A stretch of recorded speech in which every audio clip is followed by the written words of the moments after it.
É, Boa tarde, então, para todo mundo.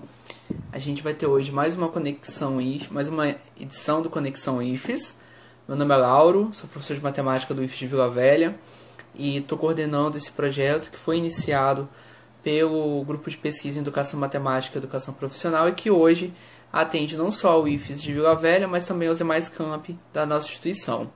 No programa de hoje a gente vai ter um convidado, que é um professor do IFES Vila Velha, que vai falar um pouquinho sobre a produção de medicamentos, né? Como é que são feitos esses medicamentos desde a natureza até o consumo, né, das pessoas. Então a gente vai chamar aqui o nosso convidado de hoje.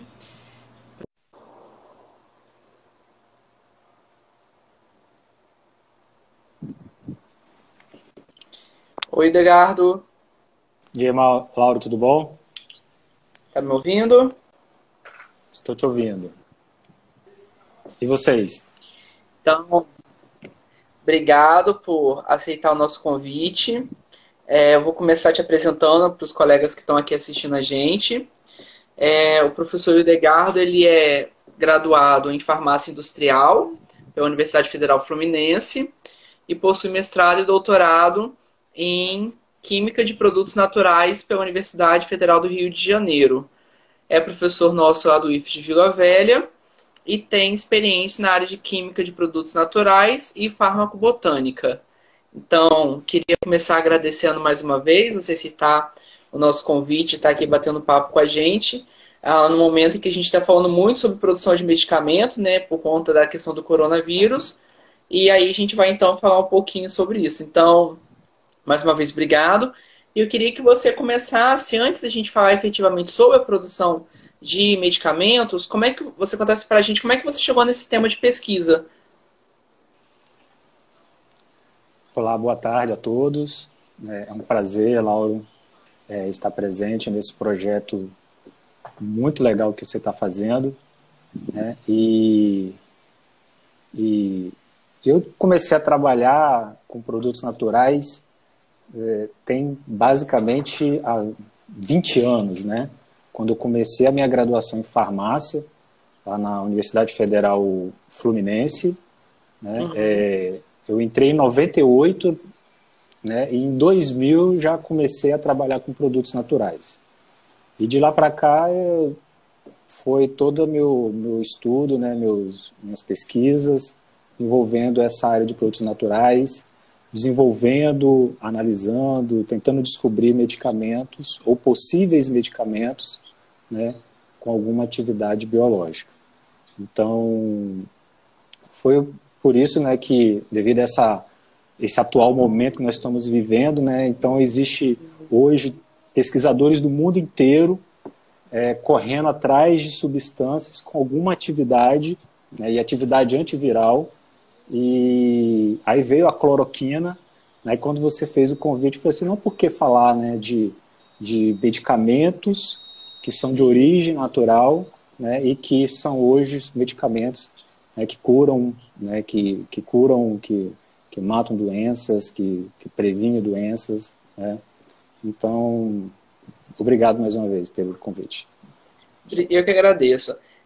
Para quem não está acompanhando a nossa maratona, a gente já está na quarta semana, se não me engano, e a gente recebe duas ou três pessoas, né? Aliás, a gente faz duas ou três transmissões semanais com convidados que falam sobre os mais diversos assuntos. E o tema de hoje, especialmente da segunda-feira, tem sido o coronavírus que está comprometendo as nossas atividades. Então, para quem está chegando pela primeira vez, a gente começou falando das questões biológicas do coronavírus, com a professora Marcela, também do IFES de Vila Velha. Depois a gente falou um pouquinho sobre a distribuição da pandemia, né, tentando fazer uma análise matemática.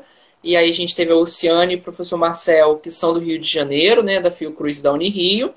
E na semana passada, na segunda-feira, a gente recebeu a professora Etel Maciel, que é epidemiologista, né, enfermeira, e falou um pouquinho sobre as questões mais de saúde relacionadas ao coronavírus. Então, hoje, também nesse assunto, a gente vai falar especificamente sobre produção de medicamentos de uma forma geral, mas considerando o panorama, como o Edgardo falou, a questão da produção de um medicamento, de um antiviral, né, para combater o coronavírus, né, o novo coronavírus.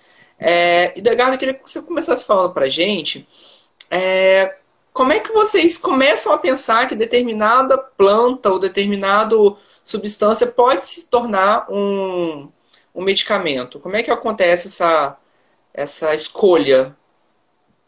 Bem, na realidade, essa escolha é feita por observação, né?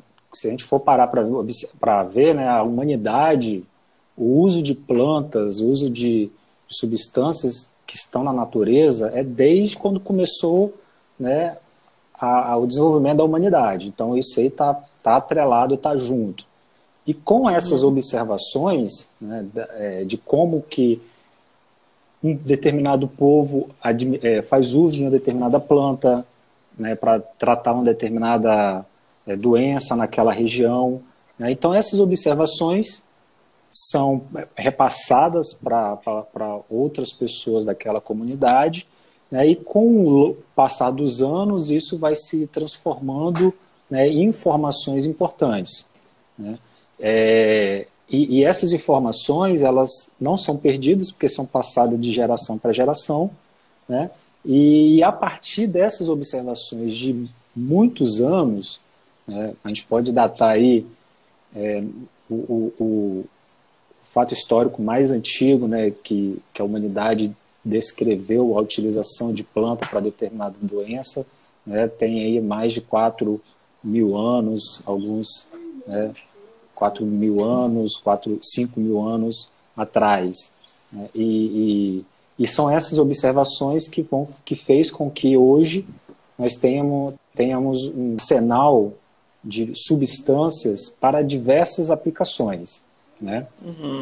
E o desenvolvimento veio a partir do século XIX para cá.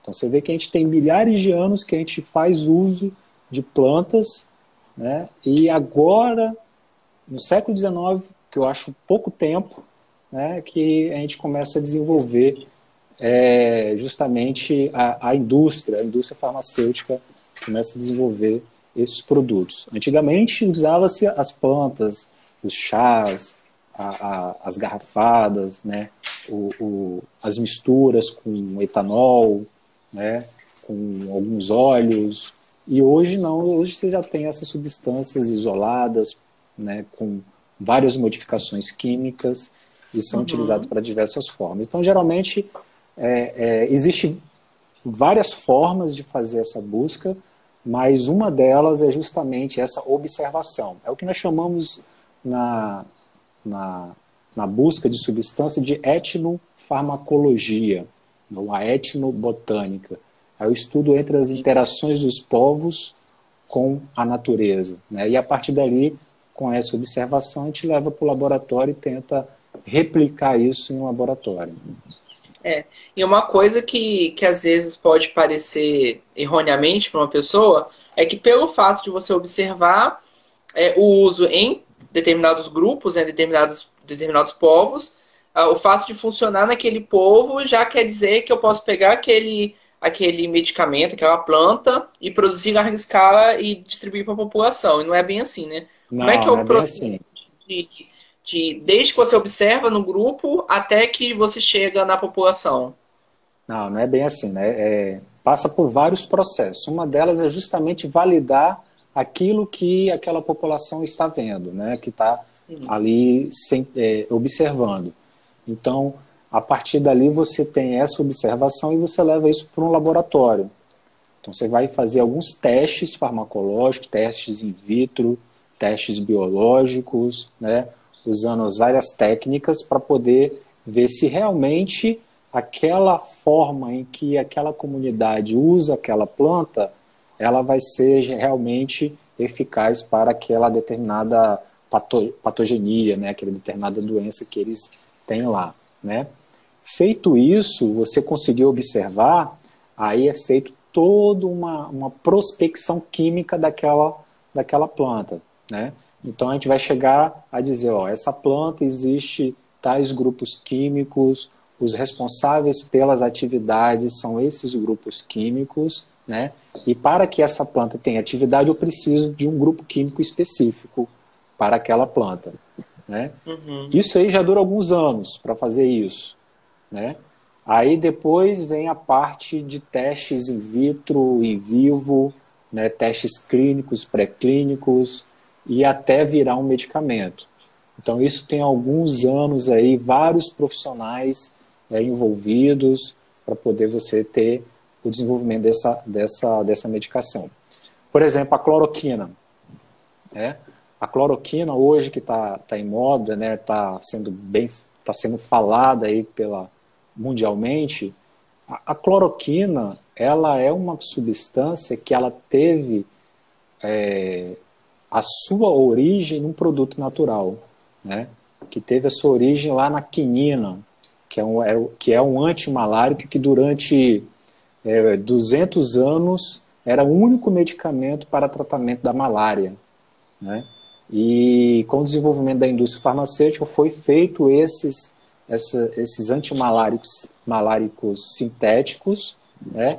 Uma delas é a cloroquina, que além de antimalárico, ele é usado para outras doenças, né? Como lúpus, né?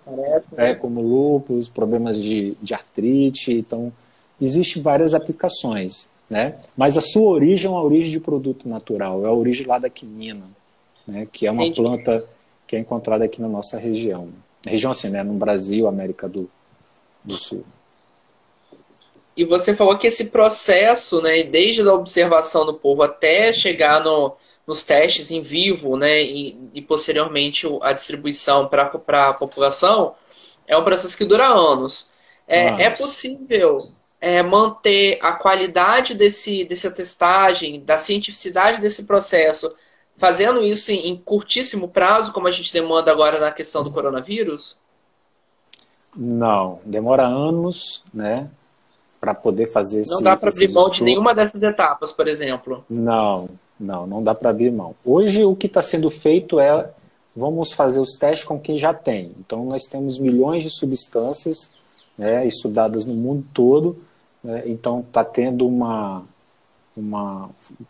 força-tarefa de fazer esses testes in vitro, né, antivirais, e a partir dali vamos ver qual que vai ser possível utilizar como teste clínico, né? Aí vai para utilização em animais, para depois em vivo, né? Então você tem essas etapas. Essas etapas têm que ser seguidas, têm que ser feitas, não adianta pular nenhuma delas, porque você não vai ter o rigor científico ali estabelecido, né? Então há necessidade, por isso que demora para poder ter um medicamento né? E qual é a diferença do ponto de vista do medicamento mesmo, entre um antibiótico, por exemplo, e um antiviral? Que no caso do coronavírus é um vírus, né? Por que eu não posso usar um antibiótico qualquer?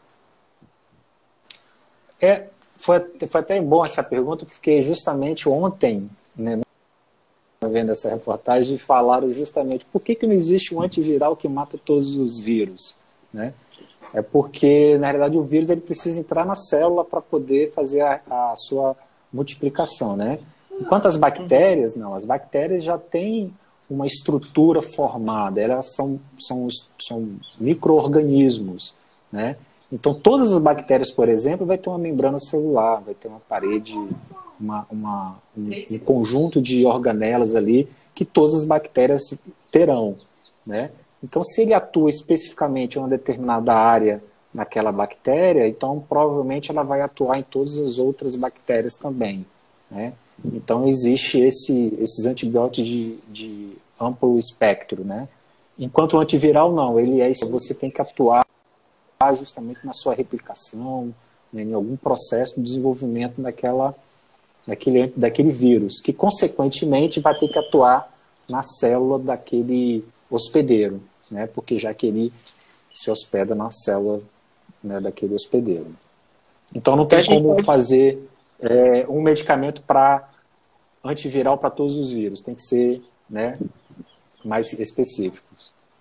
A gente pode dizer então que um remédio antiviral, a produção de um medicamento antiviral tem que ser mais cuidadosa ainda do que um antibiótico convencional, por conta dele entrar nas células e tudo mais? Não, eu não poderia dizer que tem que ser, mas todos são. todos têm que passar por esse processo. A gente tem que, uma coisa que a gente fala, né, na hora de produzir o medicamento, a gente tem que garantir a sua eficácia e a sua qualidade naquele medicamento, né? Então a gente tem que garantir a eficácia dele, então ele vai ser usado para aquele determinado fim, né? E eu tenho que garantir que aquele medicamento tem um efeito colateral menor possível, né? E eu tenho que garantir a qualidade daquele medicamento. Como a gente está tratando de organismo vivo, né, por exemplo, para produzir um medicamento, então, né, existe todo um processo para poder garantir a qualidade daquele medicamento, né? Então, medicamento, independente se ele é antiviral, antifúngico, antibacteriano, para tratamento de câncer, para tratamento de depressão, né? Qualquer um ele tem que atender a esses requisitos, né? Independente da sua atividade terapêutica. E nesse processo de testagem do material, eu uma vez assisti uma palestra muito legal de estatística, que o palestrante ele pegava propositalmente, né, óbvio, coisas que não tinham muito a ver. Então, por exemplo, o número de contratações do McDonald's com o valor do dólar, né, ou o número de contratação do McDonald's com o número de casos de acidente com um patinete elétrico. E aí ele conseguia observar que alguns desses fenômenos totalmente disjuntos, eles possuíam o mesmo fenômeno de crescimento. Então, olhando os dados, né, puramente, a gente poderia achar que eles teriam alguma relação. No caso da pesquisa médica, né, com o uso de medicamentos, como é que a gente faz para poder acreditar e confiar que aquele resultado que a gente está observando de melhora, ele é decorrente do uso do medicamento? Bem, aí a gente pode ir para a última fase, que é a fase, né, clínica, pré-clínica, que é justamente a utilização desses medicamentos em seres humanos. Então, você vai ter os grupos que vão receber esse medicamento e você vai ter os grupos que vão receber um placebo, né? É um produto sem o composto ativo. Sim. Quanto maior a quantidade desses grupos, né, quanto maior for o N, melhor você vai observar as diferentes reações, os diferentes benefícios daquele medicamento. Aí você tem uma análise estatística por trás disso tudo, tá? Então, eles comparam daqueles grupo que receberam realmente o medicamento, quantos que curaram, quantos foi benéfico para eles, em comparação com aquele grupo que recebeu somente o placebo, né? Porque também existe toda uma parte psicológica por trás disso tudo. Sim. Então, divide basicamente por esses dois grandes grupos e faz as análises estatísticas para dizer se realmente eles são ou não eficazes, né? E com isso avalia os efeitos colaterais que são ocorridos, né? E faz, depois que essa fase é finalizada, finalizou, observou que aquele medicamento ele é realmente bom para aquele determinada doença, existe um acompanhamento, né, pós-clínico, né, após a liberação disso, né, que são os estudos epidemiológicos daquele medicamento, que observa se com o passar dos anos aquele medicamento tem algum efeito que não foi observado nos estudos iniciais, né? Em curto prazo, né? Em curto prazo. A gente está falando, nessa última etapa, em uma pesquisa que demora de 10 a 20 anos, né? Para você chegar nesse medicamento. Por causa do uso prolongado do medicamento, né? Então você tem esse tempo muito grande. Por isso que as indústrias ganham muito dinheiro, né? Porque eles investem muito, né, nessa produção, nessa descoberta de medicamentos. E qual que é o risco que a gente tem de pegar um remédio que é para, no caso, malária ou qualquer outra doença e começa a testar para um determinado medicamento nesse contexto que a gente tem de pandemia? Tem as contraindicações que já são, às vezes, decorrentes do próprio medicamento, né? Mas como é que funciona isso? Não é fazer isso à revelia, né? Na verdade, tomar o cuidado do que vai ser falado, né? porque foi falado que a cloroquina tem esse efeito antiviral, né, em pacientes que já foi infectado, já está em estado mais avançado. Foi Uhum. lançado alguns trabalhos, mas assim, não tem a comprovação ainda, né? Tomara que seja resolvido assim essa né, tenha dado científico realmente comprovando isso, mas pelo simples fato de mencionar que a cloroquina teria isso, aí houve aquela corrida para poder comprar esse tipo de medicamento. E aquelas pessoas que realmente precisavam para tratar Sim, outras sim. doenças acabaram ficando sem esses medicamentos, né? Então Que é quem é realmente nada precisa mais nesse que momento, né? realmente precisa. Então é nada mais, nada menos uma forma de como que é feito como são feitas essas informações e como que é passada essas informações, né? Então tem que tomar muito cuidado. Então hoje na comunidade científica existem aqueles grupos de pesquisadores que defendem a utilização e tem aqueles grupos que não defendem ainda a utilização devido à falta de estudo, né? Então existem esses dois grupos e cada um tem os seus argumentos específicos Claro. para isso, né? E argumentos Então não baseados em pesquisa, né? Que é mais é, importante, né? os dois grupos têm um embasamento científico, né? Agora é avaliar o risco-benefício de cada um deles, né, na sua aplicação da cloroquina ou hidroxicloroquina nesse tratamento, né? E eu Mas observei em uma notícia recente, eu não lembro o canal agora, que até dentro da comunidade pró-cloroquina existe ainda uma subdivisão, né? Porque a cloroquina, né, pelo que está sendo, vamos dizer assim, a grande maioria acha que a potencialidade dela está no início, né, do contágio, né, no início da infecção por coronavírus. Só que é um momento também que muitos não apresentam sintomas, é, ou que o custo-benefício às vezes não é tão grande, né? Então, assim, eu acho que não tão dentro do grande. grupo pró-cloroquina, quase um trava-língua, também não é uníssono, né, o discurso, né? Tem uns que acham que é viável só para os pacientes de maior risco, outros não. Tem a questão da taquicardia, que é o efeito colateral, que nos idosos, por exemplo, pode ser fatal, né? Então, assim, É, é uma existe situação bem dose, complicada, né, que a gente vive. porque a dose terapêutica da cloroquina e a dose tóxica, ela tem uma janela terapêutica muito pequena, muito próxima. Então, se você com maior, né, se você não tiver esse controle, você pode ter um óbito do paciente pelos efeitos adversos dessa medicação.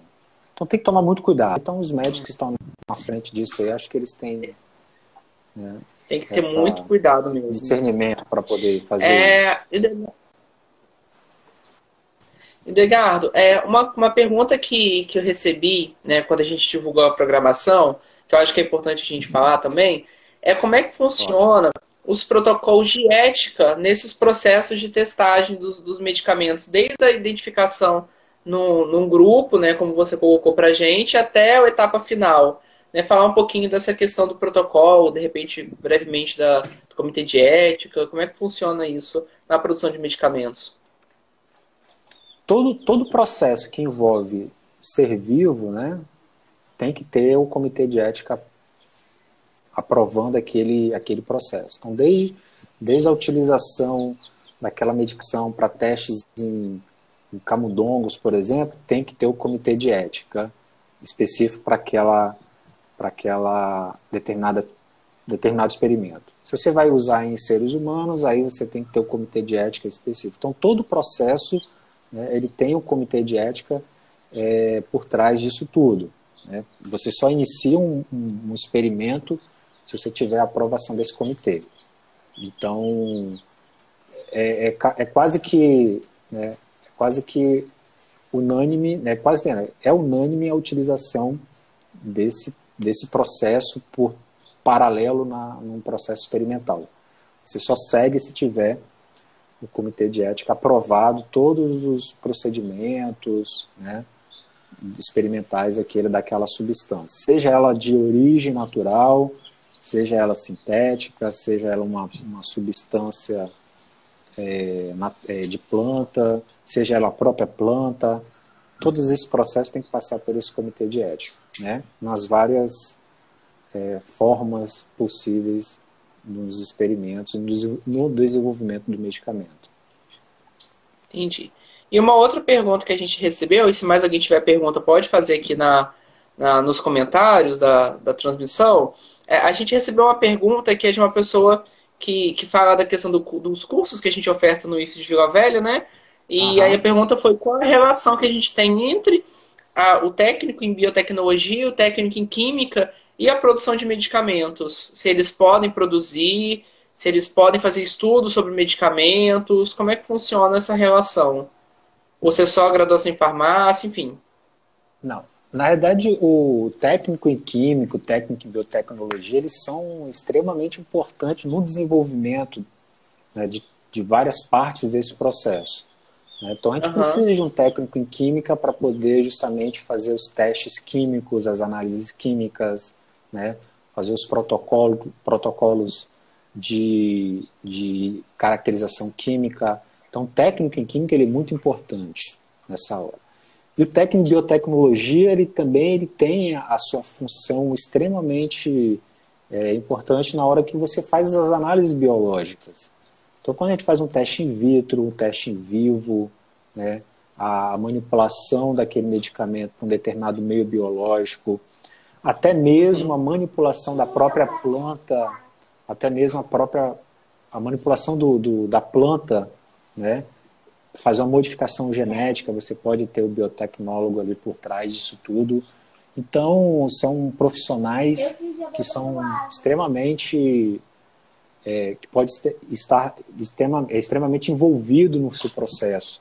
Né? Então, existe um campo muito grande para esses profissionais. Né?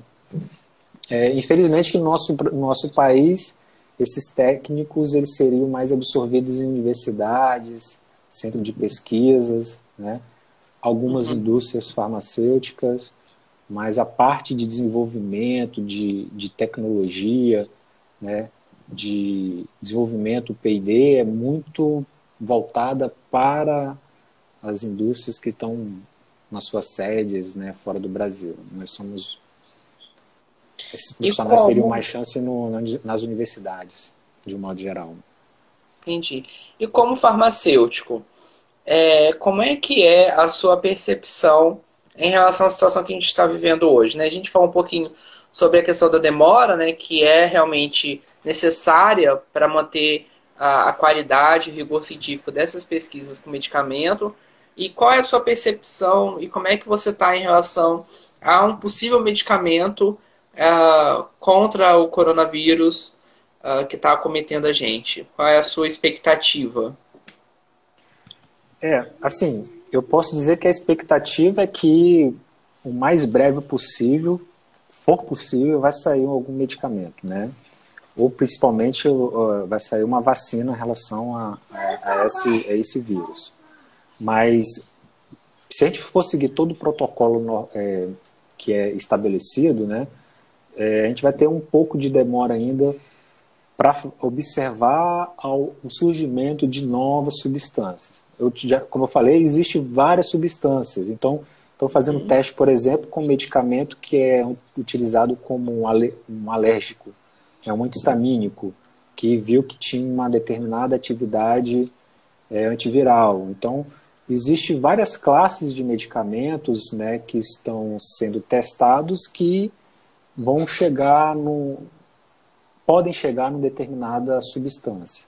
Mas, assim, são milhões de substâncias na qual você vai ter, podemos dizer, duas ou três substâncias que serão benéficas. Até chegar nisso aí tem que passar por um screening muito grande. É basicamente isso. Então, você tem uma ampla quantidade de substância, né, tanto da natureza quanto sintético, quanto cada grupo de pesquisa tem essas substâncias, e todas elas estão sendo testadas, né, de várias formas, e e por todo mundo, o mundo todo, todos os centros de pesquisa estão fazendo isso, e à medida que não está tendo os efeitos in vitro, né, eles vão descartando até chegar naquele que deu o melhor efeito in vitro para ir para in vivo, para depois fazer outros testes clínicos e pré-clínicos, e isso vai demorar. Isso nós não vamos achar um medicamento daqui a um mês, daqui a 2, né? Vai demorar bastante, um pouquinho ainda A esperança é mais se localizarmos um já liberado para consumo, que também atenda isso, né? A gente em curto prazo significativamente, né? Se você, por exemplo, se num centro de pesquisa desse, em qualquer parte do mundo, tem uma substância que deu uma atividade in vitro, né? E esse medicamento nunca foi lançado, só aquele grupo químico, aquele grupo de pesquisa sabe daquela substância. Então ele vai ter que passar por todo o rito, né, que qualquer substância teria que passar. Então teria que fazer os testes toxicológicos, né, os testes farmacológicos, passar por todo o processo, novamente. Agora, se tem um medicamento que já está aprovado, aí seria mais fácil. Aí, com certeza, esse tempo encurtaria bastante, né? Mas mesmo assim é um pouquinho demorado. Estou perguntando o que é teste in vitro. Isso, né? Por favor. Teste in vitro é quando a gente usa... a gente não usa seres vivos, né? Ratos, camundongos. A gente faz isso em meio de culturas, usando... É quase in vitro. Então a gente utiliza enzimas, a gente utiliza fungos, bactérias que são fáceis de até mesmo os antivirais, que são, né, que você faz a aplicação da substância direto no vírus, no meio de cultura, né, células. Isso é teste in vitro. O in vivo é quando você já usa um ser vivo, né, que é, por exemplo, camundongo, ratos, coelhos, até o ser humano, que é o teste in vivo, né? Então, para chegar no in vivo, tem que passar por um in vitro. Isso. Então, a gente começa no in vitro, né? Isso. Depois a gente tem...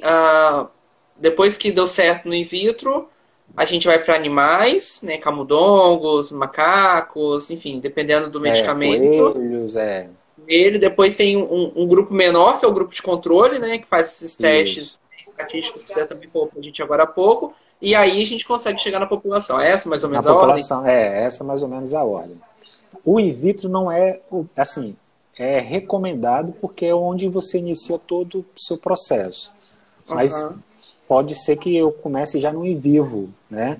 Em camundongos, né? Então pode ser que comece dessa forma. Não é o normal. Sempre existe um in vitro antes para poder ter uma noção, um norte em relação a isso. A não ser que seja uma coisa muito próxima, né? Um objetivo muito próximo, né? Se não tiver, geralmente a gente usa in vivo direto quando não tem um teste in vitro que vai dar a resposta próxima àquilo que a gente quer in vivo. Então, entendi. Porque na hora que coloca no organismo, né, dependente se é animal ou humano, muda tudo, porque é um sistema muito complexo, né? Isso, aí você tem uma complexidade gigante, né? O in vitro já é complexo, aí quando você transfere isso para o ser vivo, já muda todo o processo, né? Então... Você pode cuidar de uma partezinha, que é o objetivo do medicamento no in vitro, só que quando inocula num camundongo ou testa com seres humanos, dá um efeito colateral que ninguém esperava, né? Porque a gente tinha isolado colateral, isso. Às vezes nem o efeito esperado. Porque quando ele entra no organismo, ele pode sofrer alguma metabolização no seu próprio organismo que perde efeito, né? Então, existem todas essas características, né? Então, assim, para a gente encerrar o bate-papo de hoje, eu acho que a lição que a gente fica desse processo é que é longo, é demorado, mas é necessário. É necessário, né? Isso. Não deve, nesse momento, sair acreditando em remédios que vão curar sem que a gente tenha um amparo da comunidade científica que legitime isso, né? Isso. Principalmente quando a gente trata de produtos naturais também, né? Quando a gente ouve alguns profissionais da saúde falando, toma uma planta tal, toma uma substância tal, né, que vai te ajudar. Então toma muito cuidado com esse tipo de informação, tenta filtrar bastante, procura um profissional, né, que vai te orientar da melhor forma possível e não ficar acreditando em tudo que aparece pela internet, não. Né? E por favor, não compre cloroquina, né? Deixe para as pessoas que precisam, né? Deixa para as pessoas que precisam, né? E se for precisar, o médico vai receitar, né? E vai acompanhar a sua administração naquele paciente da melhor forma possível, né? Não estou defendendo, também não estou sendo contra, mas que, né, tem que ter o acompanhamento próximo daquela utilização. Agora eu vou fazer xixi. Estou fazendo uma pergunta aqui, tem um tempo médio para a produção de medicamentos em geral? Cheguei na metade. Um pouco de um ano, né? Para produzir um medicamento desde da sua concepção lá no início até o final, pode variar de 10 a 20 anos, dependendo do medicamento, né? Dependendo do medicamento. Com alguns milhões de dólares sendo investido nisso tudo. É uma grande indústria, né? Precisa de investimento, né? Para você ter ideia, a indústria farmacêutica é uma das 5 maiores do mundo, né? Ela perde para o petróleo, né? Depois vem a indústria farmacêutica, que gera muito dinheiro no mundo todo, né? Então é um setor da indústria muito importante, né? Então, e eles a todo momento está atrás dessa substância. Para você ter ideia, a última revolução da indústria farmacêutica foi quando eles inventaram o Viagra, né? Que foi cientificamente foi falando uma revolução, né? Que foi lá em 1998. De lá para cá eles conseguem algumas inovações, mas nada comparado ao Viagra em 1998 e ao antibiótico, né? Lá na década de 1920. A Helena perguntou aqui se como é que é escolhida a espécie em que a gente vai fazer o teste do medicamento, como é que seleciona, como é que determina essa espécie.